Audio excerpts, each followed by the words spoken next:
দিদিরা আমার সাহসী, দিদিরা আমার পরিশ্রমী। তারা জানে যে পরিশ্রমের ফল সর্বদাই মিষ্টি হয়, তাই না? তো তোমাদের কি ওপিনিয়ন? তোমরাও কি আমার ওপিনিয়ন মানে আমার মতামতে এক?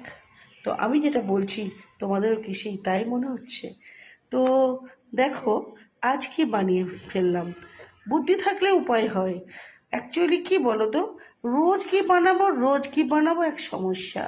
তো বাড়িতে ছিল ছোট ছোট, এই যে ছোট ছোট পুঁটি মাছ দেখতে পাচ্ছ, মৌরলা মাছ দেখতে পাচ্ছ। তো এইগুলো দিয়ে এর আগের দিন একটা কিছু বানিয়েছিলাম। আজকে মনে হলো দেখা যাক না, আরও একটা কিছু যদি বানাতে পারি। তো এটাকে প্রথমে ফ্রাই করে নিলাম, সঙ্গে পেঁয়াজও নিলাম, সঙ্গে ছোট ছোট করে রসুন কুচি করে নিলাম, লঙ্কা কুচি করে নিলাম, আর নামাবার আগে মুচমুচে করে কারি পাতা দিয়ে দিলাম। কেমন লাগছে জানিও তো তোমাদের।